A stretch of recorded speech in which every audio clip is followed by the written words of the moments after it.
So magandang umaga po sa inyo lahat. Amen. Po na panay ang basa nyo sa mga Facebook at puro lindol yung ating pong nakikita. So samahan niyo po ako sa panalangin. Panginoon, maraming salamat sa umagang ito. Salamat po sa pagkakataon na ibinigay mo na makapagdating ng iyong mensahe. Aking pong dalangin, Panginoon, ang iyong banal na Espiritu ang siyang mamuna sa aming pong kalagitnaan. Tulungan mo rin po ako na maihayag ang iyong mensahe ayon sa iyong kalooban. At dalahin mo po, Panginoon, na tulungan mo rin ang aming pong mga kapatid na maunawaan at maintindihan ang mensahe na ito. Bukas mo ang mga puso at isip, Panginoon, sa umagang ito. Ang pong dalangin, Panginoon, ikaw ang siyang maitaas at maluwalhati sa umagang ito. Sa pangalan po ng iyong mahal na anak na si Jesus. Amen. So, kung sa mga nakaraang araw ay nakita po natin na-experience natin. Sabi niya, Sister Lisa, unang lumindol sa Cebu, tapos sa Baguio, sa Davao, sa Baguio. Kahapon, habang galing kami ng Moro, pinag-uusapan namin na nito sa news, lumindol ulit sa Paraiso, Quezon.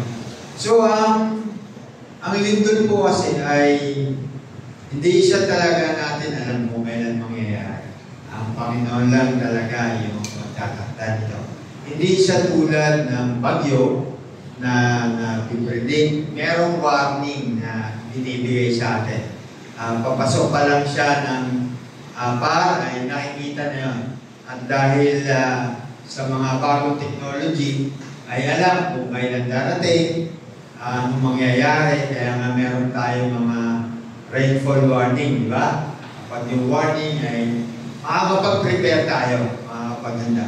Pero yung lindol, meron silang pag-aaral dahil 400 years na daw posible. Pero si Lord pa rin yung nakakaalam kung kaya. So, nakakaroon tayo ng tao.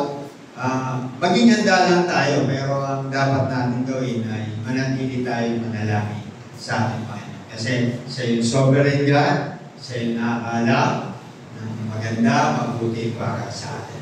Pero ang lahat ng yan ay meron siyang layunin, meron siyang nais, ipakita para mandama sa atin.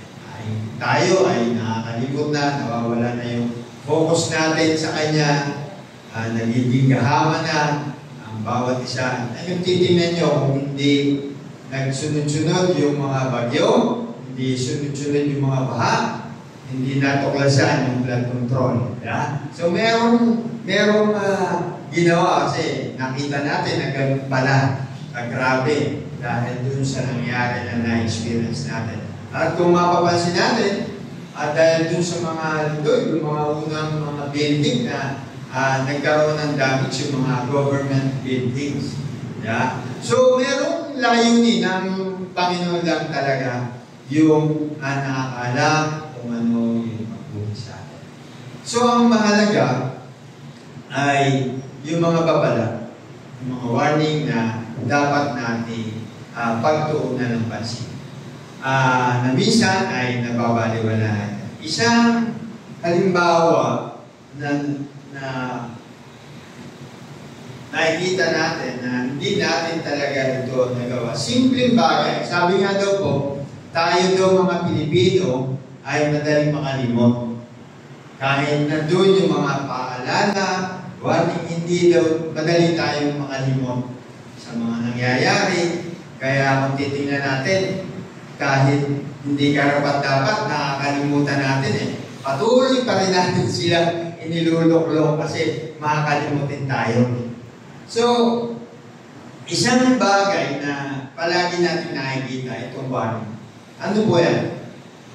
Diba yan yung bus lane? So, kapag ka nasa EDSA ka, meron kang nakalagay dyan na warning na bus lane yan.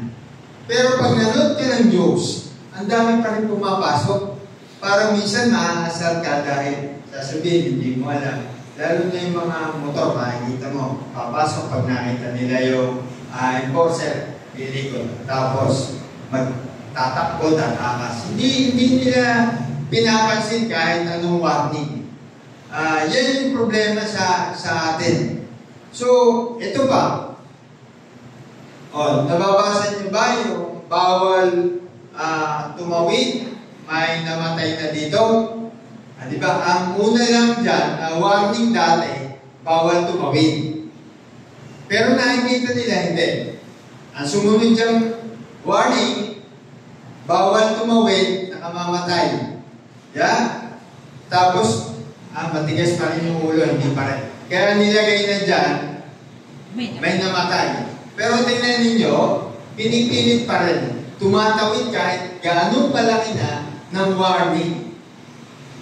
Yun yung isang problema sa atin. Na kahit meron tayong warning, hindi pa rin natin ito nasusunod. Kaya, hindi tayo magtataka kung bakit ba ganito yung bansa natin?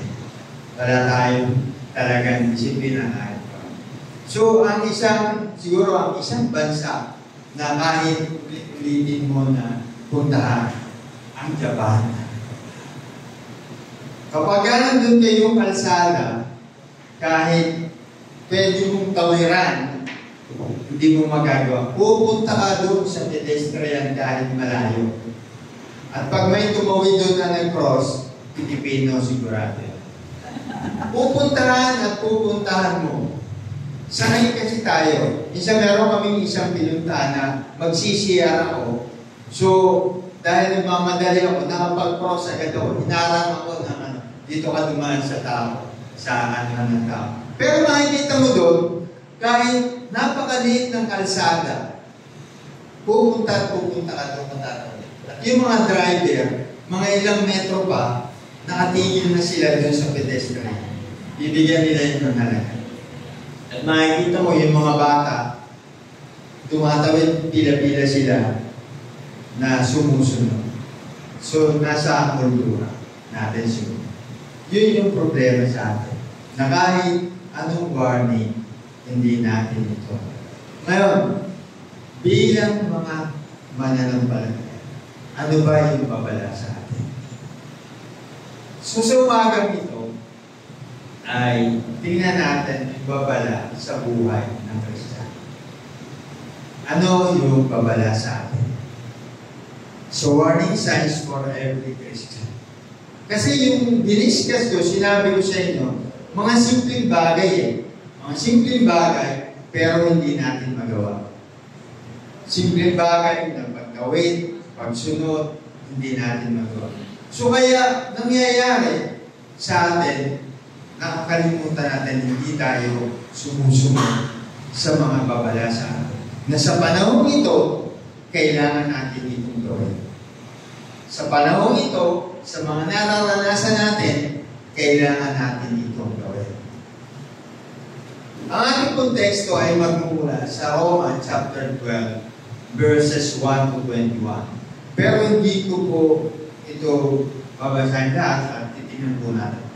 Sabi ko dun sa verse 1, kaya nga mga kapatid, alang-alang sa masaganang habag ng Diyos sa atin, ako'y nakikiusap sa inyo na ialin ninyo ang inyong sarili bilang handog na buhay, banal, at kalugod-lugod sa Diyos. Verse 2, huwag kayong mag-iayon sa takbo ng mundong ito. Sa halip, hayaan ninyong baguhin ng Diyos ang inyong pag-iisip upang maunawaan ninyo ang kanyang kalooban. Sa gayon, magagawa ninyo kung ano ang mabuti, kalugod-lugod at ganap na kalooban ng Diyos.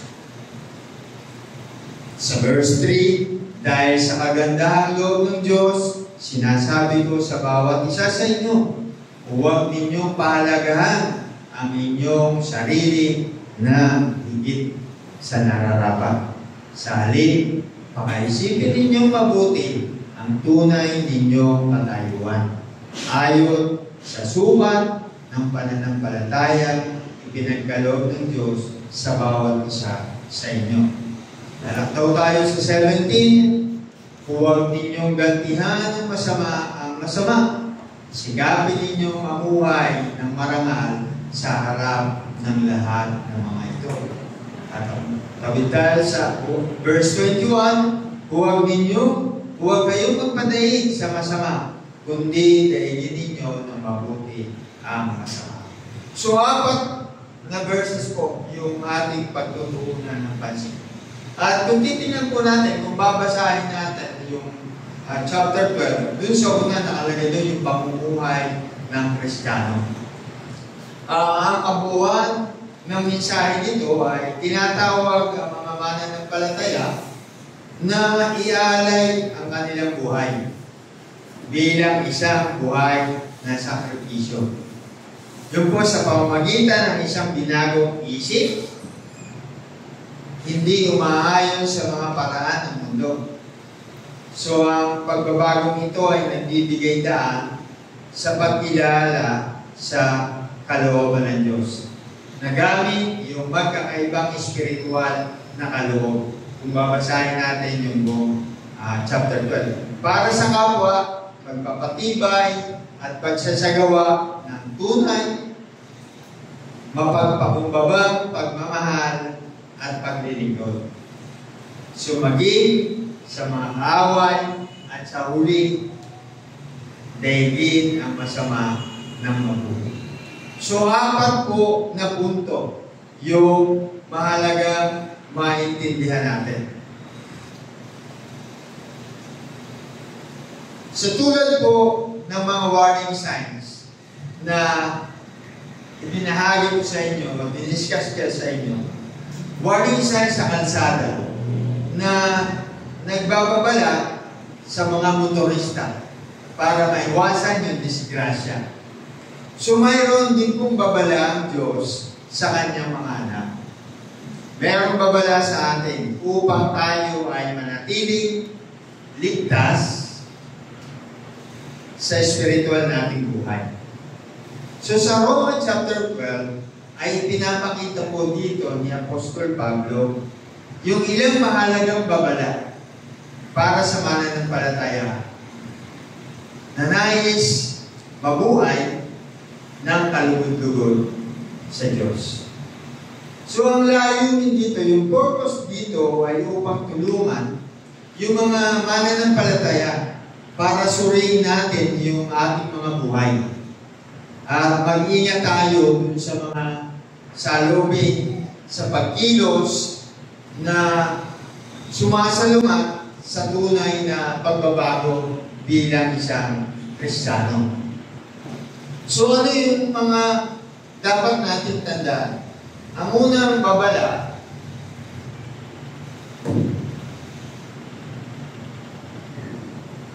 huwag magpadala sa sanlibutan.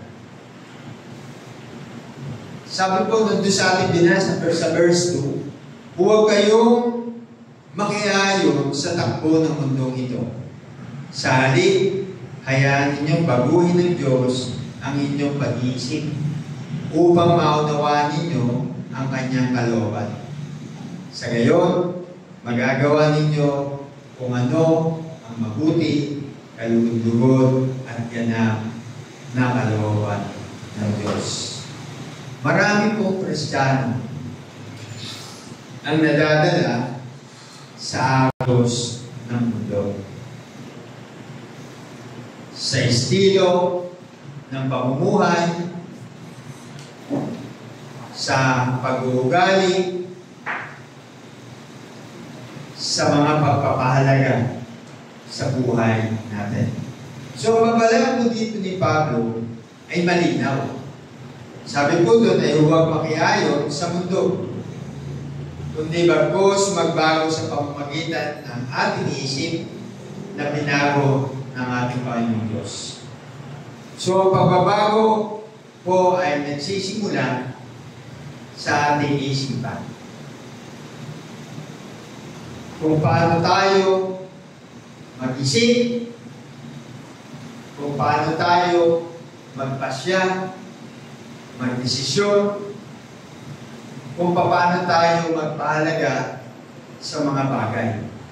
Napakahalaga po na tayo bilang mananampalataya ay alam natin kung ano yung dapat natin gawin. Ito yung binibigyan halaga ni Pablo. At sabi po sa unang Juan chapter 2, verse 15, huwag ninyong ibigin ang sanlibutan o ang mga bagay ng sanlibutan. Sabi po doon, ang umiibig sa sanlibutan ay hindi umiibig sa Ama. So sinasabi po dito, pinapaliwanag nito na ang sistema sa mundong ito ay laban sa Diyos. At ang pag-ibig dito sa pamamagitan ng pitanan naman sa ating mata, yung pagmamataas, ay nangangahulugan na yung pag-ibig sa Ama ay wala sa mananampalataya. Kapag gano'n yung ginagawa natin, ibig sabihin, wala yung pag-ibig doon sa tao. So ang talata po na yun ay nagsisilbing babala sa atin. Sa mga bundong pagnanasa, ay nagpapatunay na pansamantala lamang. Dahil ang tunay na walang hanggang pag-ibig ay nagmumula lamang po sa ating Diyos. Siya na humihimok sa mga mananampalataya na tumuon tayo sa kung ano yung mananatili sa atin.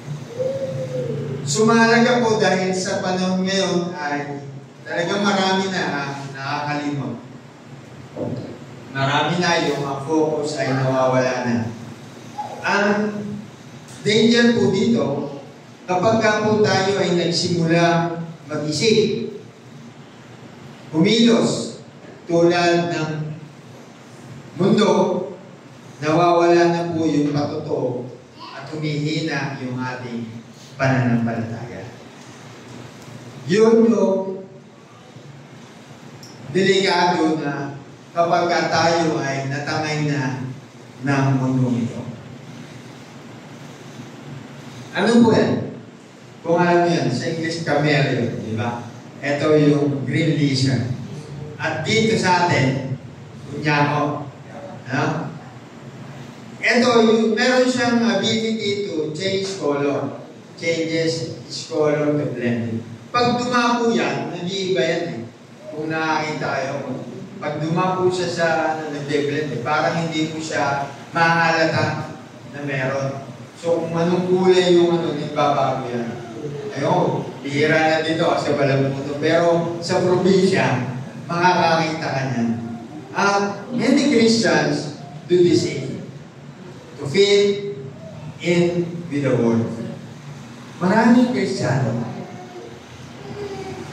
Kristiyano kapag kasama yung mga taga-church. Kristiyano kapag may nakakakita. Pero kapag wala kasama na ng iba, iba na yung kulay. So nagbabago. Yun yung dapat na bigyan natin ng pansin. Kapag tayo ba ay nasa ibang lugar ay Kristiyano pa rin ba tayo? So ano yung dapat natin gawin? Dapat tayo maging alerto kapag ang mga makapundo sa lobby ay nagsisimula na po mag-impluwensya sa ating mga iniisip. Kapag nakatuon na tayo dun sa mga mundong bagay, yung ating mga priority, yung mga choices natin, yung mga pagpipilian natin, ay nakaayon na. Dapat aware tayo doon. Kapag gagawin na yung iniisip natin, sabihin natin, warning na po ito sa atin. So dapat mananatili tayo na nagbabago sa pamamagitan ng araw-araw na panibago natin sa ating isip, sa pamamagitan ng salita ng Diyos. So kapag hindi tayo nagbabasa ng salita ng Diyos, hindi natin pinag-aaralan, makakalimutan tayo. So kapag nandun na tayo sa punto, sabihin natin, warning na ito sa akin. Kapag yung mga desisyon natin, yung mga nais natin sa buhay ay hindi na siya magiging kalugod-lugod sa ating Panginoon. Dapat maging warning po ito sa atin. Kapag yung iniisip na natin, yung mga pagpapasya natin ay hindi na tama, yun po ay warning na sa atin bilang mananampalataya. Ano yung ikalawang babala? Huwag magmataas o magpalalo. Sabi po sa verse 3, dahil sa magandang loob ng Diyos, sinasabi ko sa bawat isa sa inyo, huwag ninyong pahalagahan ang inyong sarili nang higit sa nararapat. Sa halip, pakaisipin ninyong mabuti ang tunay ninyong katayuan ayon sa sukat ng pananampalatayang ipinagkaloob ng Diyos sa bawat isa sa inyo. Alam niyo po, yung kayabangan ay tahimik na kaaway ng paglilingkod. Kapag inisip natin na tayo ay mas magaling kaysa iba, nagsisimula na tayong mawalan ng kababaan ng loob. Sa katawan ni Kristo, lahat tayo ay may kanya-kanyang bahagi. Walang mas mataas o mas mababa. So ang tunay na paglilingkod po ay yung may kasamang mapagpakumbaba ang puso. So bilang tao po ay madali tayong ma-open at madala ng ating emosyon. Kapag hindi po natin binantayan yung ating mga sarili, ay magkakamalit, magkakasala tayo. Ngunit tayo po na kay Kristo at nasa atin yung kanyang Espiritu at ito ay pamumungahin niya, dapat yung fruit of the Spirit ay nasa atin. Yung bunga ng banal na Espiritu. So ganon ay makikita sa ating mga iniisip, sa ating mga sinasabi, sa ating mga inikilos, maging, at pagka nakita sa atin yun, pagka nandun sa atin yun, yun yung magiging opportunities natin para makilala ng ibang tao ang ating Panginoong Hesus. So kaya bago po tayo sumagot, bago tayo magsalita, bago tayo magbaba o gumawa ng desisyon, bago tayo mag-comment sa ating kapwa, bago tayo mag-post sa social media, mag-post muna. Kumbaga, timbangin muna natin kung yung bang ating iniisip o yung ating nasa isip o yung ating bang sasabihin, magre-reflect ba ito dun sa gentleness ng Panginoong Hesus sa buhay natin?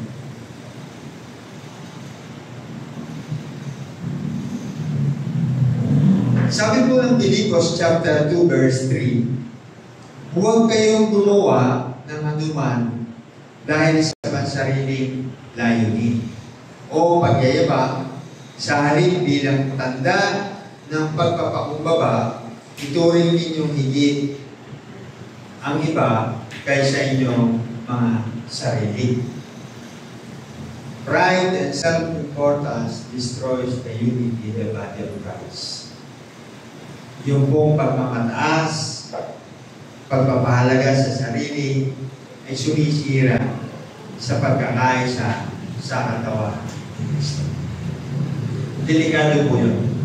Kasi kapag pinaniniwalaan mo na paniniwalaan ng pagmamataas na puso, parang sinasabi mo, hindi na natin kailangan ng iba. O mas spiritual ako tayo kaysa sa iba. Hindi po ito maganda kapag yun na yung nasa isip natin ay alam natin na warning na ito sa atin na hindi natin ito dapat bigyan halaga. Yung pride. So ano po ito?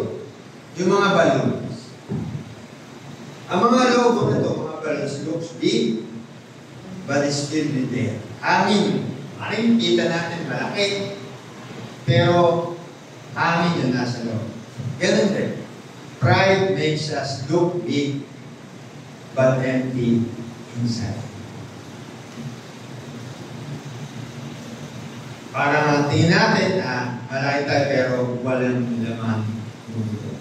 Yun yung pride. Sabi nga, yung pride, pag umiral, then susunod yung distraction. Pride tayo pero yung distraction.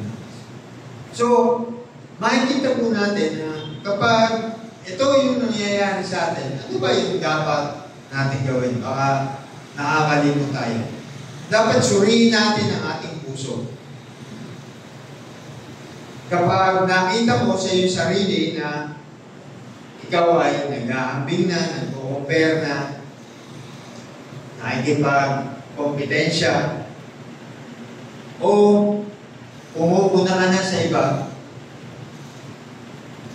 manatili dapat tayo na mapagpakumbaba. At tandaan po natin na ang lahat, meron tayo, anumang gift na meron tayo ay nagmumula po sa Panginoon, hindi sa atin.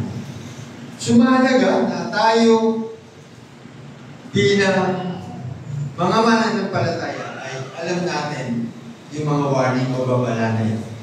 Ngunit kung lagi na tayo ay minsan ay makakalimutan. Madali natin makalimutan. Lalo na kapag nandun na tayo sa maayos na sitwasyon ng ating buhay.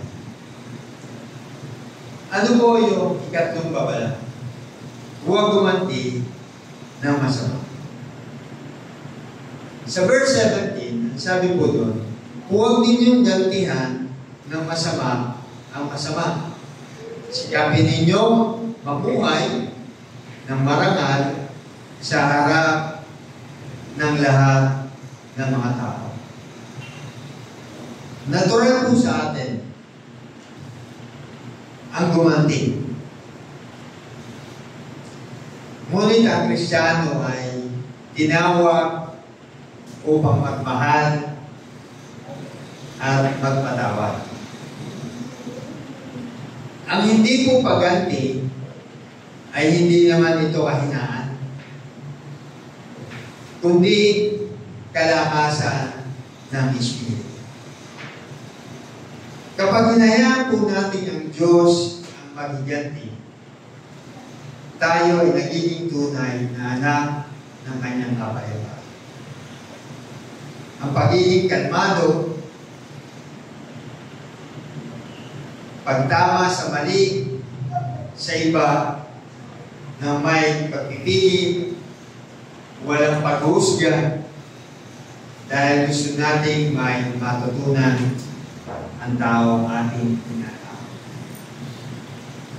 Tayo ay dapat marunong magpatawad sa pagkakamali ng iba. Dahil siya rin dapat ay magpakumbaba, siya rin naman ay ang itinutuwid dapat sa kanya pagkakamali. Kung napanood nyo yung isang news sa Teresa niya, kung nanood ba kayo ng news sa Teresa Rizal, meron po doon isang driver na electric car ang dinadala niya. At siya ay nagasgasan. Nagasgasan siya. So yung nakamotor ay hindi tumigil. At siya ay tumakas. Dahil kaya pala tumakas ay dahil estudyante, takot siguro walang lisensya. So kita sa video, at hinabol yun. Hinabol niya, kita-kita. At binangga niya ito. Talagang sinadya na. Binangga niya yung motor, tumansik yung ba. Buti, yung estudyante hindi nasaktan. At siya ay tumakbo at galing na galing. Mali naman yung estudyante, may kasalanan siya, pero hindi naman dapat nababanggayin mo intentional na gano'n. Di ba kasi sa galit natin, so ano yung kahinatnan niya ngayon? So ipatatawag siya ng LTO at malamang matanggalan siya ng lisensya panghabang buhay. Kasi mali yung intention mo na parang gusto mo na patayin yung bata. Sa galit lang natin. Dahil hindi lang tayo nakapagtindi. Normal po sa atin. Normal sa atin na magalit. Pero tayo mga Kristiyano ay binigyan ng puso na kailangan tayo minsan ay magpatawad at magmahal. Masakit o hindi katanggap-tanggap. Pero bilang pag nandun tayo sa punto na yun, kailangan nating pag-isipan yung bawat gagawin natin. Kasi meron siyang pagkatapos nun ay meron siyang pupuntahan. So nasa uli yung pagsisisa. Bilang mananampalataya, mahalaga na huwag na. Sabi nga doon, huwag ninyong gantihan ng masama ang masama. Sabi po ng Mateo chapter 5, verse 44, ngunit ito naman ang sinasabi ko, ibigin ninyo ang inyong kaaway at ipanalangin ninyo ang mga umuusi sa inyo. So Paul warns us against revenge and bitterness. Yun yung inaano niya sa atin.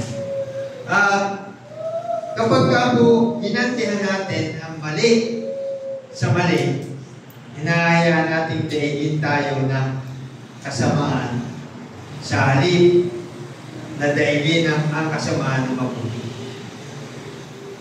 So, bilang tao ay talagang mahirap naman kasi kapag tayo ay nasa sitwasyon nito. Pero sabi nga po ay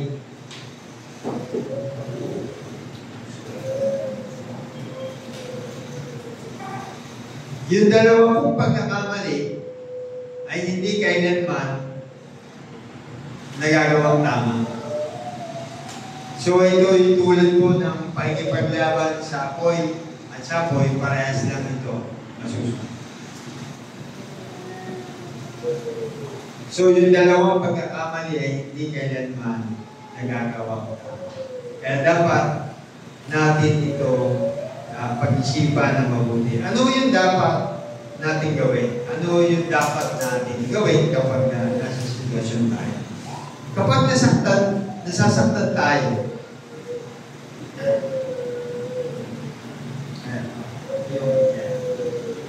okay.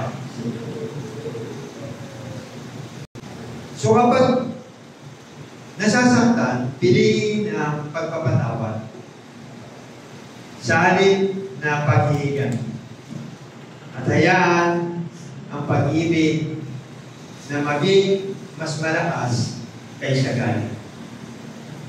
Yun po yung dapat natin gawin bilang tayo ay anak ng Diyos. Ano po yung panghuli na babala? Huwag matagpong talo na kasama.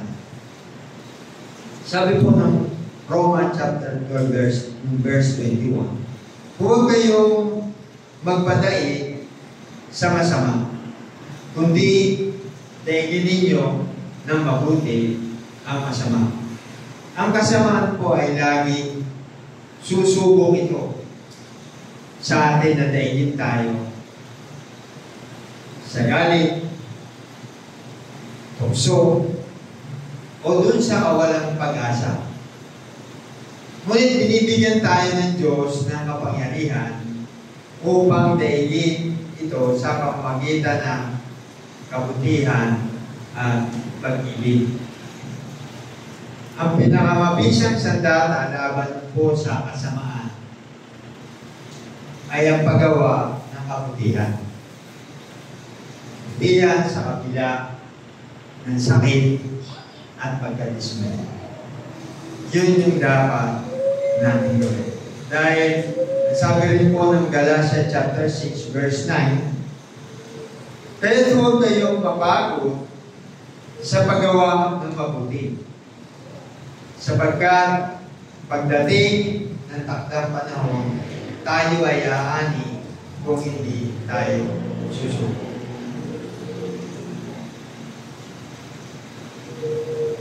So yung final warning sa atin ay bantayan ang ating mga puso laban sa yung kontrolado ng masasamang impluensya o ng emosyon.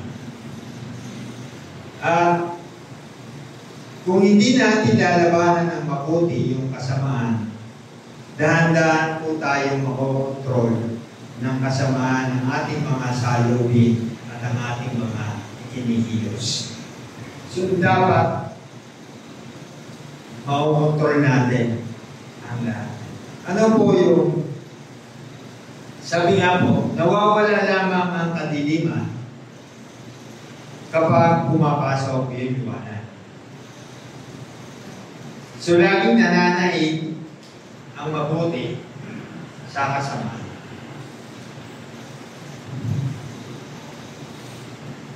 Ano yung dapat natin gawin?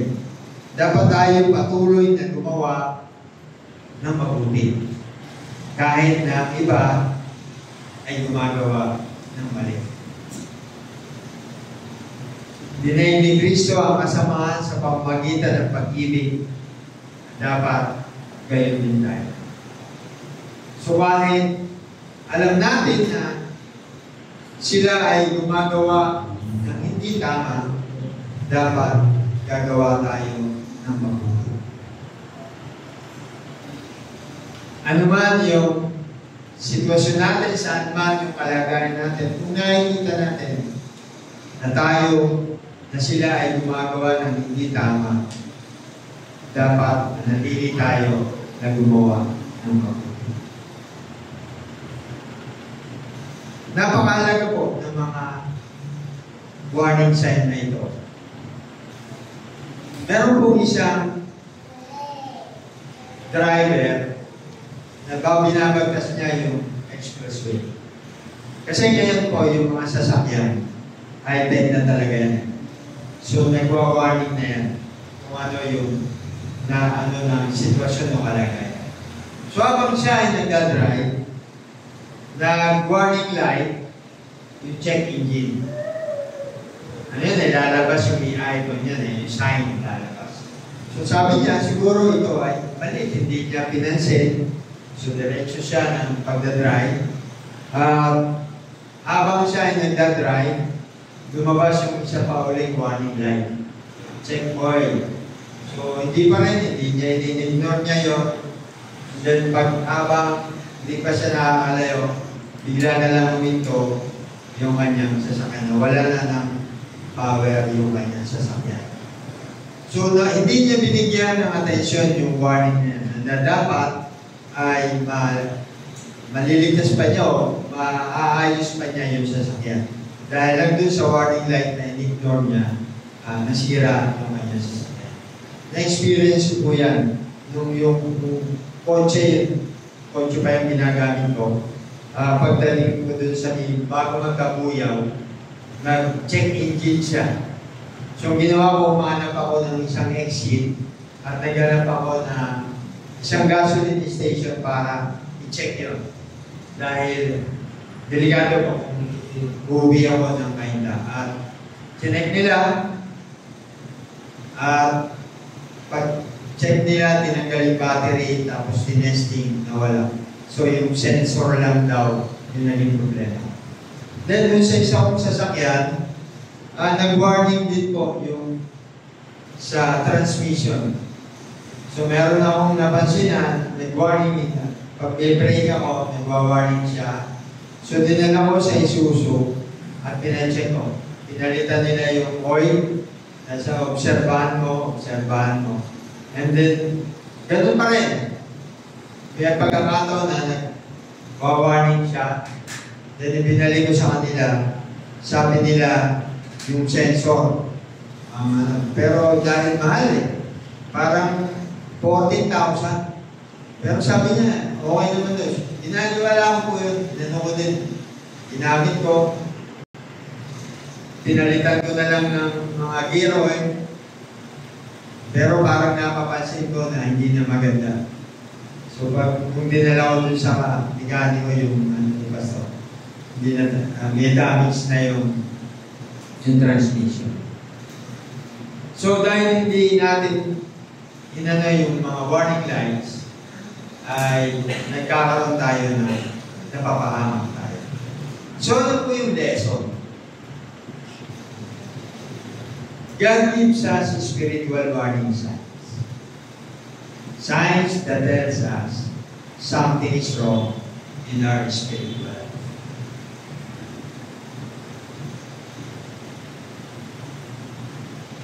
When we start conforming to the world, that's a warning. Alam na natin na tayo ay nakahaya na. Tanda natin warning. When pride begins to grow, another warning light. When bitterness and revenge fill our hearts, warning again. When evil starts overcoming our good, that's a serious danger sign.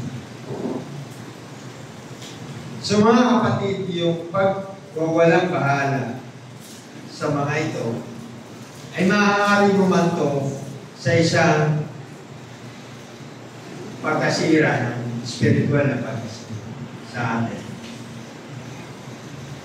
Ngunit, kung mabilis tayong tumugon sa pamamagitan ng ating panalangin, tumugon sa pamamagitan ng pagpapakumbaba, tumugon sa pamamagitan ng pagpapatawa o pagmamahal, ibinabalik ng Diyos ang ating mga puso at pinananatili tayong malakas sa Kanyang kalooban. So wala tayong dapat gawin, kundi gumawa tayo ng mabilis na aksyon.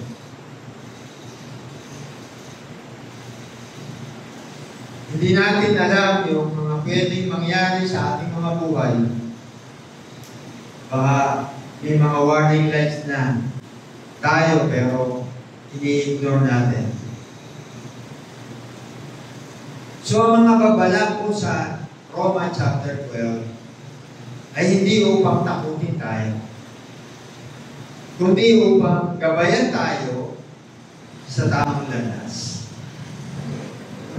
Kapag sinunod natin ito, tayo ay mananatiling ligtas, matatag, at kalulugod sa Diyos.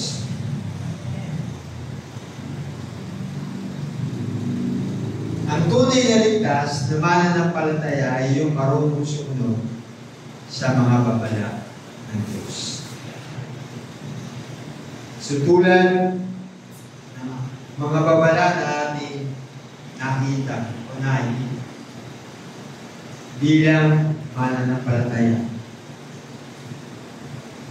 pagtutunan natin itong mga babala ng Diyos.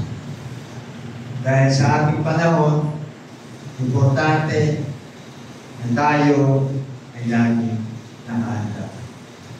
Importante na tayo ay makagawa ng mga bagay na kalulugod sa ating Panginoon. Yung pagdating ng mga sakuna o anumang mangyayari, hindi po natin alam. Ang Panginoon lamang ang tanging maakala kung kailan, anong oras, anong araw. Pero dapat lagi po tayo handa.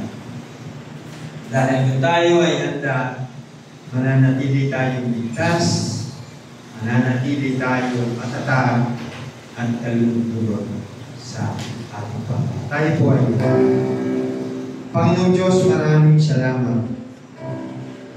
Dahil sa kabila ng aming pagbabaliwala sa mga warning na binibigay mo sa amin, ikaw ay nananatiling tapat sa amin.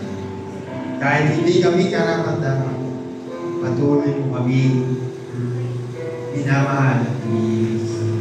Father God, tulungan mo po kami dito mga apat na babalang ito. Magawa namin, kami aware kami sa aming spiritual na buhay.